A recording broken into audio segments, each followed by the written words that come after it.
पादः देशबन्धश्चित्तस्य धारणा देशबन्धश्चित्तस्य धारणा तत्र प्रत्यैकतानता ध्यानम् तत्र प्रत्यैकतानता ध्यानम् देशबन्धश्चित्तस्य धारणा देशबन्धश्चित्तस्य धारणा तत्र प्रत्यैकतानता ध्यानम् तत्र प्रत्यैकतानता ध्यानम्।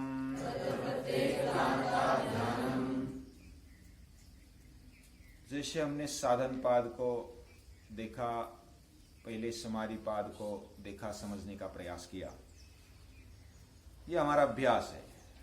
और अभ्यास के लिए वैसे हम शारीरिक अभ्यास भी करते हैं। शारीरिक अभ्यास में सुबह सुबह उठकर 5:15 बजे योग वर्ग स्टार्ट होता है और पहले फिर ओंकार प्रार्थना, उसमें कुछ मंत्र, उसके बाद मनन चिंतन और उसके बाद योगिक जोगिंग, सूर्य नमस्कार के पहले सूर्य को अलग अलग दोनों से याद करते हैं और सूर्य नमस्कार करते हैं 111। उसके बाद फिर हम आराम करते हुए, यानी सूर्य नमस्कार से पसीना आता है, हृदय की धड़कन बढ़ती है, उसके बाद फिर बैठते हैं, आराम भी मिलता है और पारायण भी करते हैं। योग सूत्र का रोज एक एक पाद पारायण करते हैं और उसके बाद फिर एक एक सूत्र को, दो सूत्र को हम समझने का प्रयास करते हैं।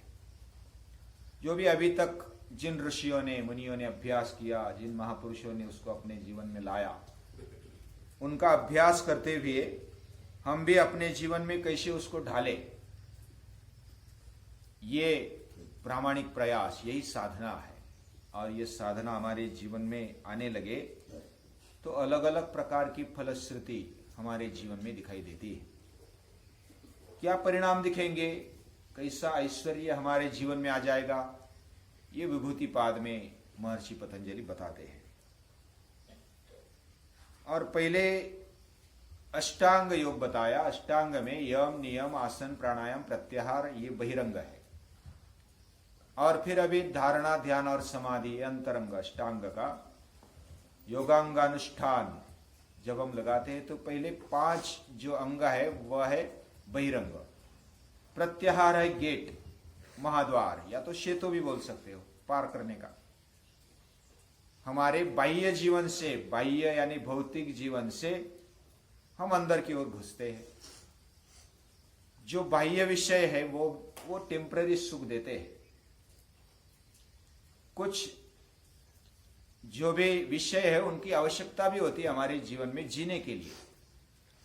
जैसे हमें भूख लगती है, प्यास लगती है, हमें फिर सोना चाहिए, फिर जागना चाहिए, फिर कुछ खेलना चाहिए, कार्य करना चाहिए, ये सब आवश्यकताएं है।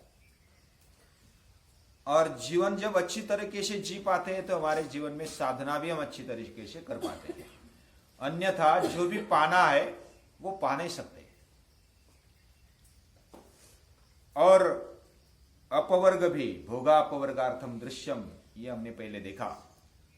ये जो दृश्य है यानी हमारा जीवन है जो दिखने वाला, वह भोग भी देता है और अपवर्ग भी देता है। अपवर्ग यानी मुक्ति, यानी अंतिम जो सुख है वो भी देता है और जो साधारण सुख है वो भी देता है।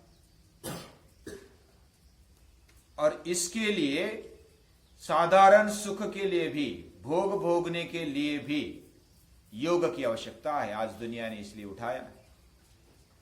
लेकिन बहुत सारों को यह मालूम नहीं कि ये योग केवल शारीरिक व्याधि दूर करने के लिए नहीं है। शारीरिक व्याधि तो दूर करेगा, ये तो साइड इफेक्ट है। वो मानसिक या तो जो भी अंतःकरण का पूरा व्याधि, विकार या तो दुख है, समस्या है, वो निकाल डालेगा। लेकिन निरंतरता से करना चाहिए। अभ्यास वैराग्याभ्याम तन निरोध, अभ्यास और वैराग्य से उसका निरोध होता है और वही योग है। जो भी हमारे अंदर वृत्तियां है, मल है या तो विकार है, उसको निकाल फेंकने की शक्ति इस योग में है। और निकाल कब फेंकेंगे? स्वयं अनुशासनम, यानी कि खुद के डिसिप्लिन के साथ, सेल्फ डिसिप्लिन के साथ जब हम आगे बढ़ेंगे। और यही उत्तम पर्याय है। पूरी दुनिया को बदलने के लिए योग एक बहुत ही उत्तम पर्याय है। किसी गुरु की आवश्यकता नहीं, गुरुओं का गुरु हमारे साथ है। सपूर्वेशामपि गुरु काले नानवच्छेदात, वो गुरुओं का गुरु हमारे साथ है, अंदर है। वो आत्मशक्ति से जुड़ जाओ और मार्गदर्शन पालो। लेकिन इतनी आत्मशक्ति, अंदर की जो शक्ति वो हमें दिखाई देती नहीं है। तो जो भी बाहर हमें मार्गदर्शन करने वाले दिखाई देते हैं, उनके पास से थोड़ा बहुत मार्गदर्शन ले लो, लेकिन अंदर से जग जाओ। बुद्ध भगवान कहते आत्मदीपो भव, उन्होंने भी योग उठाया। बुद्ध धर्म में भी योग बहुत ही बड़ी साधना है। बहुत सारे बुद्ध ऐसे ध्यान लगाकर बैठे, हमने देखा उधर गुफा में। जो बौद्ध भिक्षुक है वो ध्यान लगाकर बैठे, वो योगी है, सन्यासी है। तो सभी सन्यासी बन जाए ऐसा नहीं है। संसारी भी योग कर सकता है। और इसलिए गीता का अभ्यास भी जब हम करते हैं तो पता चलता है, गीता में कोई सन्यासी नहीं है। धृतराष्ट्र सन्यासी है क्या? उसमें जो पात्र है धृतराष्ट्र सन्यासी है? नहीं है। संजय सन्यासी है? नहीं है। अर्जुन सन्यासी है? नहीं है। कृष्ण सन्यासी है? नहीं है। तो एक भी सन्यासी ने उस गीता को योग शास्त्र करके हमारी संस्कृति ने स्वीकारा है। तभी दुनिया स्वीकारती है, स्वीकारा है, क्योंकि उसमें है ही वैसा ही।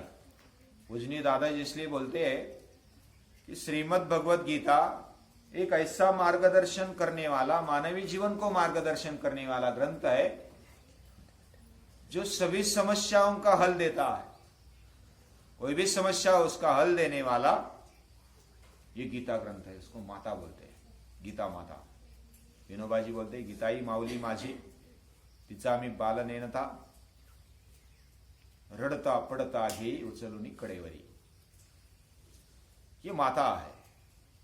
थोरो बोलता है, इमर्शन ने उनको गीता दे दी भेंट।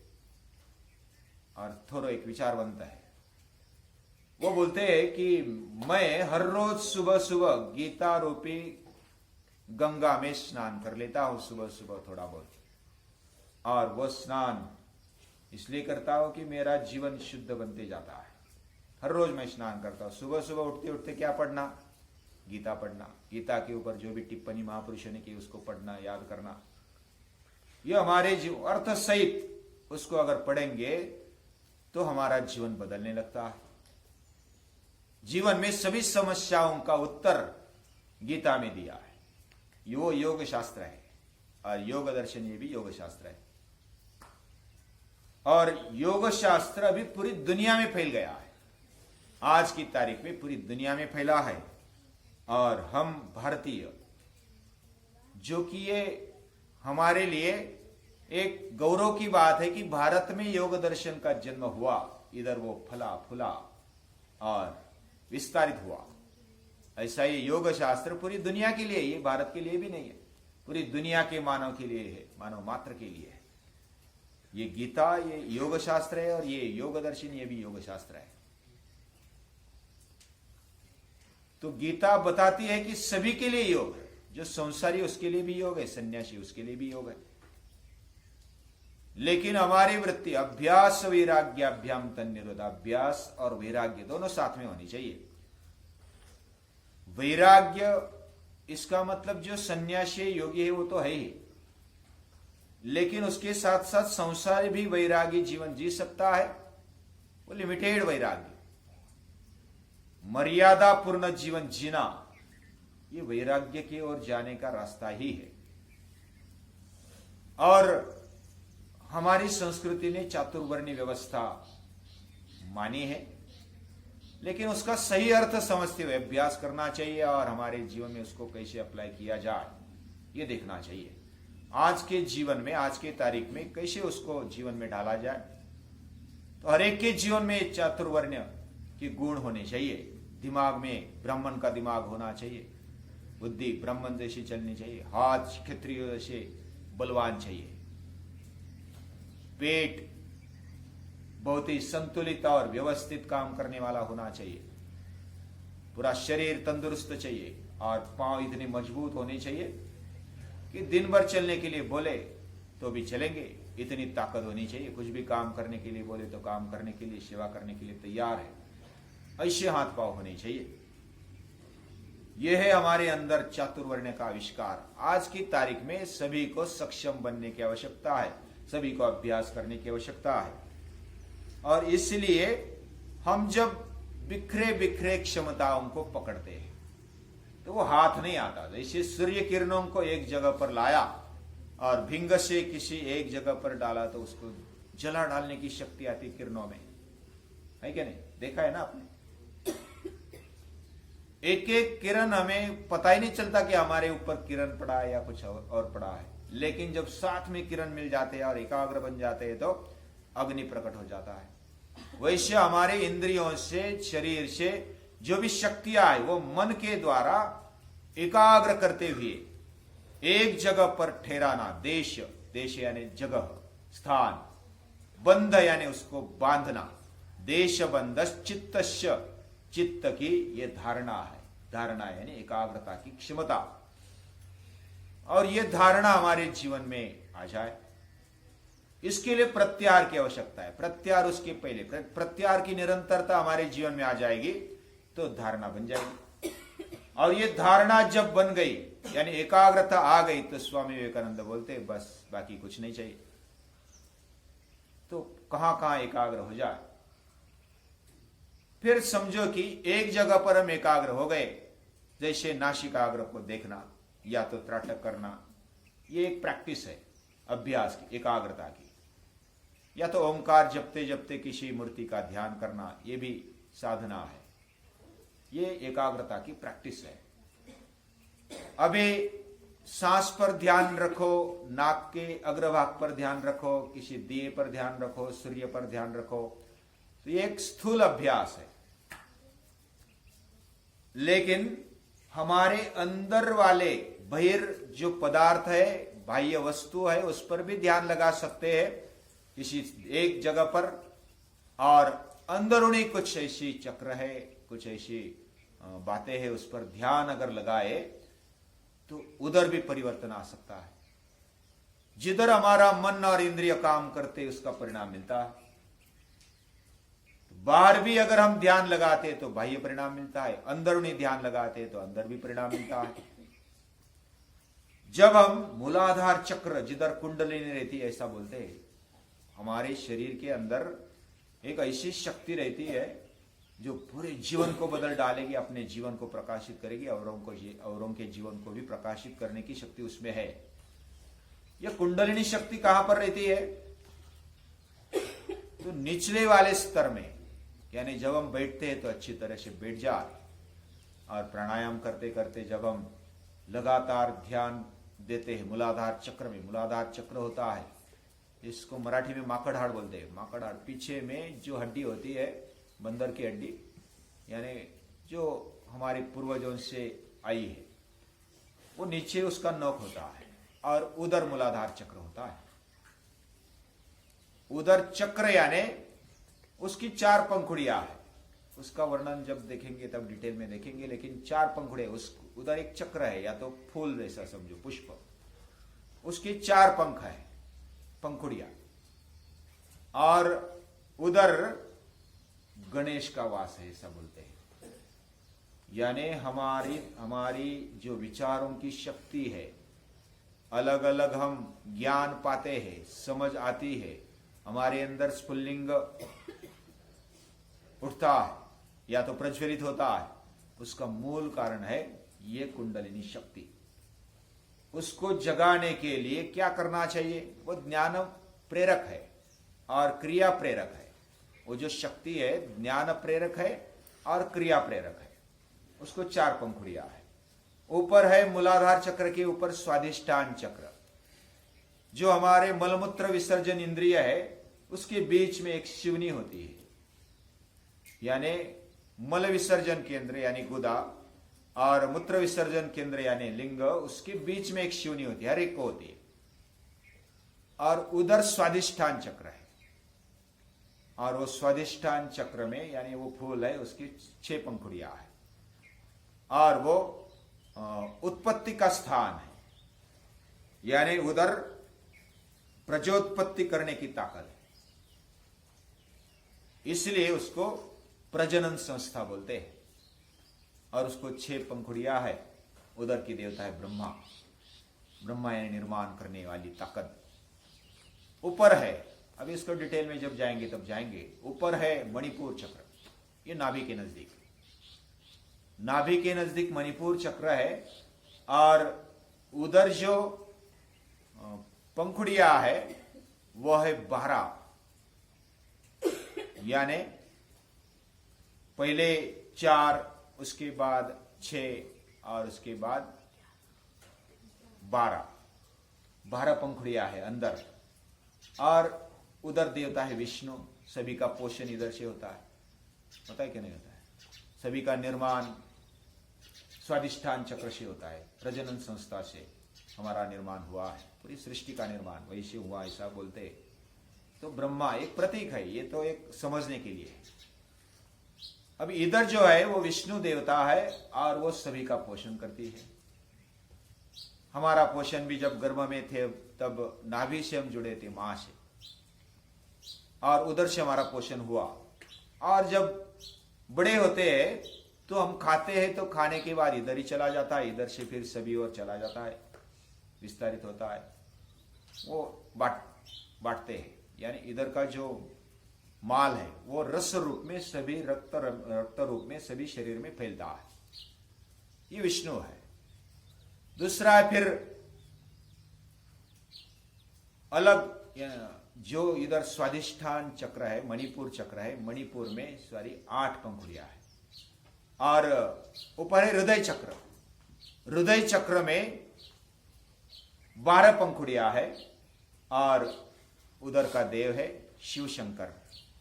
हमारी हृदय की धड़कन चलती है, धड़कन चलती है तो सामान्य चलती है तो मृत्यु का सामना हम कर सकते हैं, थोड़ी बिगड़ जाती है, बढ़ती है तो मृत्यु के साथ जाना पड़ता है। तो मृत्यु की देवता है शिव शंकर, संहार की देवता, वो उधर ठहरती है।